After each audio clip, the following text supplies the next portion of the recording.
se abre. O milagre acontece.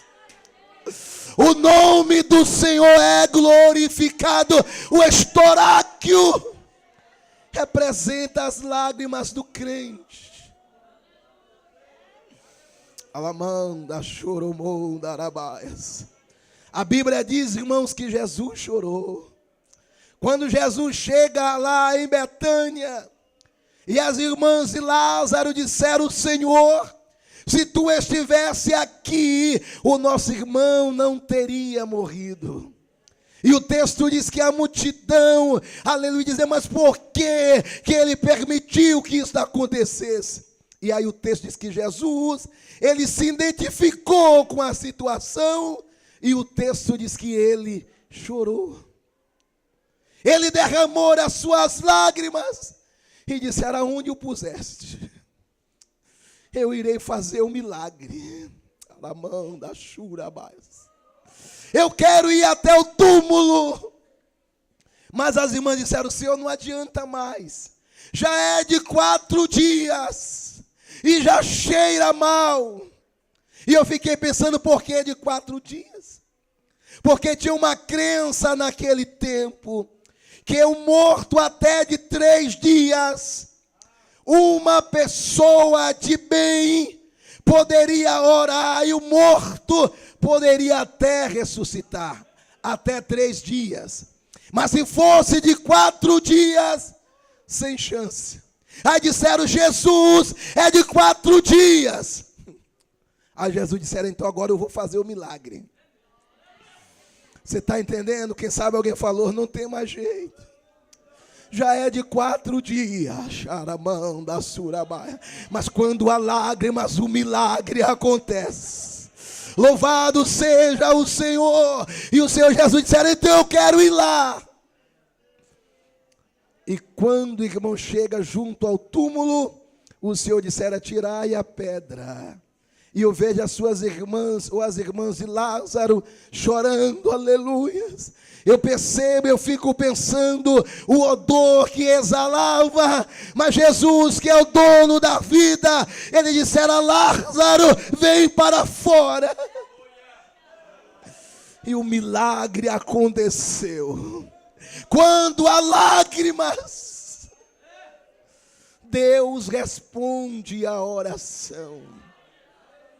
A Bíblia nos diz, irmãos, no capítulo 21, do livro do Gênesis, versículos 9 a seguir, que Abraão, ele despede a sua serva Agar, e ele dará a ela pão e um vaso de odre com água, e ela sai errante pelo deserto de Berseba. Era muito cedo, de madrugada, e não demorou tanto. O texto diz que o pão acabou-se, a água de igual maneira. E Agar dissera: e agora? Porque no deserto não tem água. Alabaias. E Agar, quando está naquela situação, a Bíblia nos diz que ela deixa o seu filho a uma certa distância. Glória a Deus. Para não ver a sua morte. Aleluias. Porém o texto diz que ela levantou a sua voz e chorou. Quando há lágrimas, há resposta de Deus. Aleluia. O estoráquio representa as lágrimas do crente. E o texto diz que ela derramou as suas lágrimas. E Deus enviou o anjo e dissera: Agar, por que choras? Não temas. Deus ouviu a voz do menino. E quando ela abre os seus olhos, no seu lado tinha uma fonte de água no deserto. E ela tomou da água e deu ao seu filho. E Deus dissera: eu farei dele também um grande povo. O estoráquio, irmãos, representa as lágrimas do crente. E quando o crente, ele chora na presença de Deus, o milagre acontece. Há quanto tempo que você tem derramado lágrimas na presença de Deus? Aramão da Shurabaias. Há quanto tempo que você tem chorado em prol do seu filho, da sua filha, que tem estado afastado da igreja? Que sabe tem sido indiferente diante da situação. Mas Davi dizia: suba a minha oração como incenso. Ele estava dizendo: eu preciso me derramar. E o profeta Jeremias, que é o profeta das lágrimas, no capítulo 9, versículo 1 do livro que leva o seu nome, ele diz: oxalá a minha cabeça se tornasse em um manancial de águas e os meus olhos em uma fonte de lágrimas, então choraria de dia e de noite os mortos do cio do meu povo. Porque ele entende que a oração com lágrimas resolve. Primeira substância do incenso era o estoráquio. Mas a segunda substância, onixa. Onixa, irmãos, era uma concha de molusco. E esta concha, ela tinha no Mar Vermelho e também no Mediterrâneo. E as pessoas tinham que descer às profundezas do Mediterrâneo a 4.000 metros de profundidade. E chegando lá, pegava a concha daquele molusco, trazia à superfície. Aquela concha, ela era torrada e depois moída. Torrava e moía. Representa as nossas humilhações.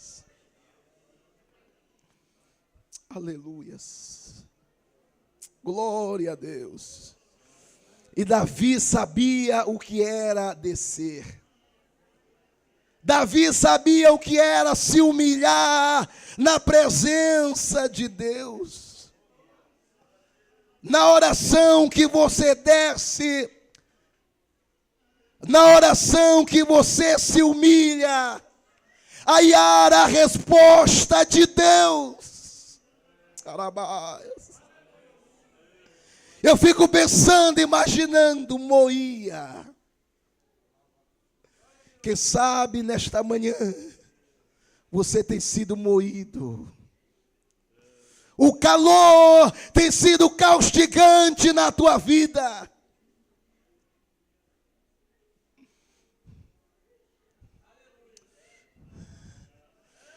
E você olha de um lado para o outro.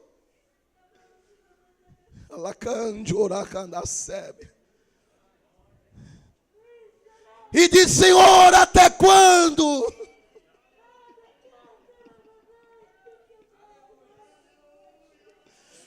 Aleluia.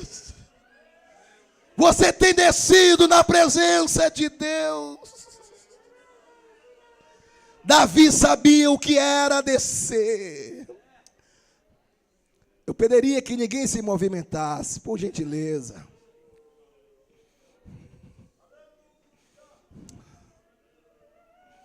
Alabanda, choromô, larabaias. Porque tem azeite jorrando aqui.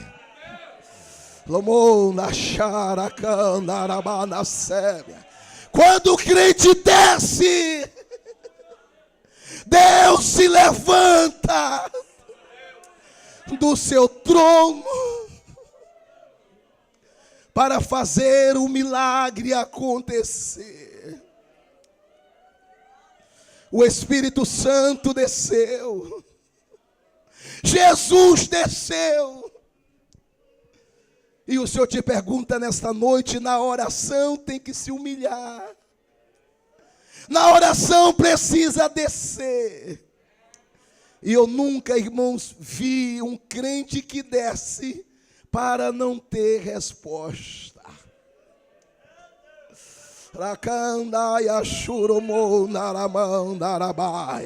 Quem sabe tem sido tão difícil. Agora escute, faz parte. Aleluia. Para que a oração suba.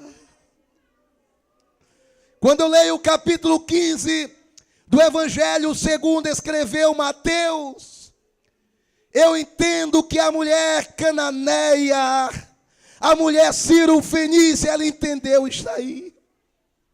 E o texto diz que ela vai correndo atrás de Jesus, dizendo: Senhor, socorre-me, porque a minha filha está horrivelmente endemoniada.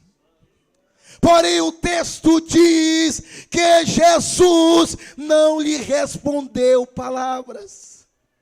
Existe um momento na vida do crente que você ora, que você clama e que há o silêncio de Deus.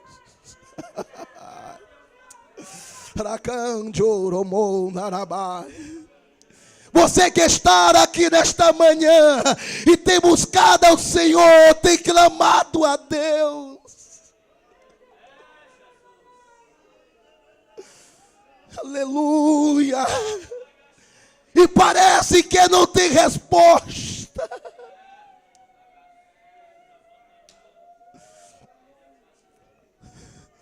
Aleluia.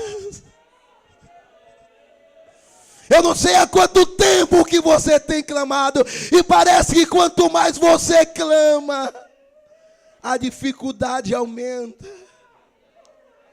Os redemoinhos ficam mais fortes, mais bravios.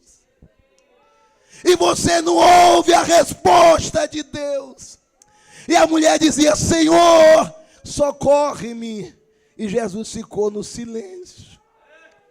Agora escute, quando Jesus está no silêncio,